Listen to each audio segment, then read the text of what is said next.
ഈ അടുത്തായി നാം ഏറ്റവും കൂടുതൽ ഉപയോഗിച്ചുകൊണ്ടിരിക്കുന്ന രണ്ട് വാക്കുകളാണ് കോവിഡ് അല്ലെങ്കിൽ കൊറോണ, മറ്റൊന്ന് ക്വാറന്റീൻ. എന്നാൽ ക്വാറന്റീൻ എന്ന വേർഡ് പലരും തെറ്റായി ഉപയോഗിക്കുന്നത് ശ്രദ്ധയിൽപ്പെട്ടതുകൊണ്ടാണ് ഇത്തരത്തിലുള്ള ഒരു വീഡിയോ ചെയ്യാനുണ്ടായ സാഹചര്യം. We are making all the precautional measures here. When we heard that coronavirus is rampant in China, at once we formed our RRT here and the meeting is over, and each and every district we took precautional measures and preventive measures. And at that time someone called from Gulf countries that some Malayali nurses. പലരും ഈ വാക്ക് വായിക്കുന്നത്, ഉച്ചരിക്കുന്നത് quarantine എന്ന രീതിയിലാണ്. Quarantine എന്നാണ്. നമുക്ക് ചില videos നോക്കാം. They will be in our attention and in our quarantine etc. ഈ ജാഗ്രതാ നടപടികളുടെ ഭാഗമായി കേട്ടുവരുന്ന രണ്ട് വാക്കുകളാണ് ക്വാറന്റൈനും അതുപോലെ തന്നെ ഐസൊലേഷനും. അപ്പോൾ ഈ ഐസൊലേഷനും ക്വാറന്റൈനും എന്താണ് എന്നുള്ളത് നമ്മൾ COVID-19 പ്രതിരോധിക്കുന്നതിൻ്റെ ഭാഗമായി നമ്മൾ ദിവസേന കേട്ടുവരുന്ന രണ്ട് വാക്കുകളാണ് ഈ ഐസൊലേഷനും ഹോം ക്വാറന്റൈനും. കാറ്റഗറി എ ആയിട്ട് സിംറ്റംസ് ഇല്ലാത്തവരാണെങ്കിൽ ഹോം ക്വാറന്റൈനും, സിംറ്റംസ് ഉള്ളവരെ ഐസൊലേഷനിലേക്ക് മാറ്റി അവരെ അവിടെ നിർത്തണോ അല്ലെങ്കിൽ വീട്ടിൽ ഹോം ക്വാറന്റൈൻ വേണോ എന്നുള്ളത് ഡോക്ടറാണ് തീരുമാനിക്കുന്നത്.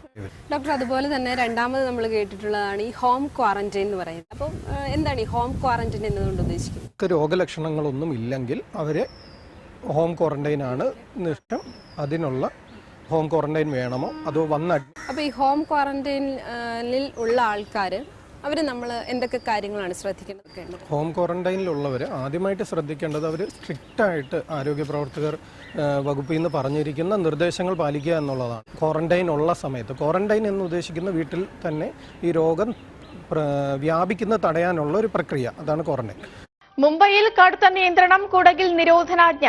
പഞ്ചാബിൽ പൊതുഗതാഗതം നിർത്തി. ഹരിവാഗ അതിർത്തി വഴി വന്ന 43 പേരെ അമൃത്സറിൽ ക്വാറന്റൈനാക്കി. നമ്മളെല്ലാ ജില്ലകളിലും മെഡിക്കൽ കോളേജുകളും പിന്നെ മറ്റൊരു പ്രധാനപ്പെട്ട ഹോസ്പിറ്റലും, ഒന്നുകിൽ ഡിസ്ട്രിക്ട് ഹോസ്പിറ്റൽ അല്ലെങ്കിൽ ജില്ലാ ഹോസ്പിറ്റൽ, ഐസൊലേഷൻ വാർഡ് സെറ്റ് ചെയ്ത് സംശയമുള്ളവരെ അവിടെയാണ് ഐസൊലേറ്റ് ചെയ്തിരുന്നത്. കോൺടാക്ട് കേസുകളെല്ലാം നമ്മൾ അതത് വീടുകളിൽ ഹോം ക്വാറന്റൈൻ ചെയ്തുകൊണ്ടിരിക്കുകയായിരുന്നു. ഇപ്പൊ നിങ്ങൾ ഏറ്റവും കൂടുതൽ കേൾക്കുന്ന വാക്കായിരിക്കും ക്വാറന്റൈൻ അല്ലെങ്കിൽ ഐസൊലേഷൻ എന്നുള്ള വാക്ക്. ഇതിൽ വന്നിട്ട് ഒരാഴ്ച സമയം നിങ്ങൾ അധികം പുറത്തൊന്നും പോവാതെ വീട്ടിൽ തന്നെ ഒരു ക്വാറന്റൈനിൽ ഇരിക്കാൻ ശ്രമിക്കുക. ആരോഗ്യവകുപ്പിനെ അറിയിക്കണം. അവർ അനുഷ്ഠിക്കുന്ന പോലെയുള്ള ക്വാറന്റൈൻ നിങ്ങൾ എടുക്കണം. ബ്രിട്ടീഷ് ഇംഗ്ലീഷിൻ്റെ ആക്സെൻ്റ് പ്രകാരം, ഉച്ചാരണ പ്രകാരം ഇത് ക്വാറന്റൈൻ അല്ല, ക്വാറന്റീൻ എന്നാണ് ഉച്ചരിക്കേണ്ടത്. Quarantine, quarantine. ഇംഗ്ലീഷിലെ സ്റ്റാൻഡേർഡ് ഡിക്ഷണറികളായ മക്മില്ലൻ, കേംബ്രിഡ്ജ്, ഓക്സ്ഫോർഡ് ഡിക്ഷണറികളിലൊക്കെ നാം ഇതിൻ്റെ ക്വാറന്റീൻ എന്ന വേർഡിൻ്റെ ഉച്ചാരണം, പ്രൊനൗൺസിയേഷൻ നോക്കിക്കഴിഞ്ഞാൽ നമുക്ക് കാണാൻ കഴിയുന്നത് ക്വാറന്റീൻ എന്ന് തന്നെയായിരിക്കും.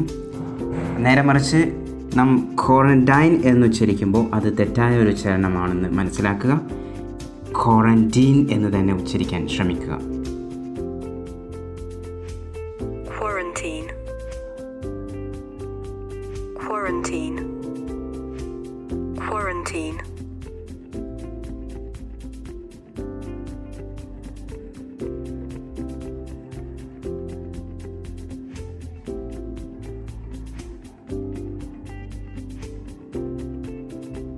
Quarantine.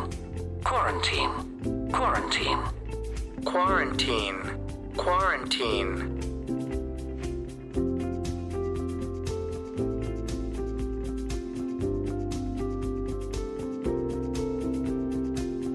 Quarantine. Quarantine.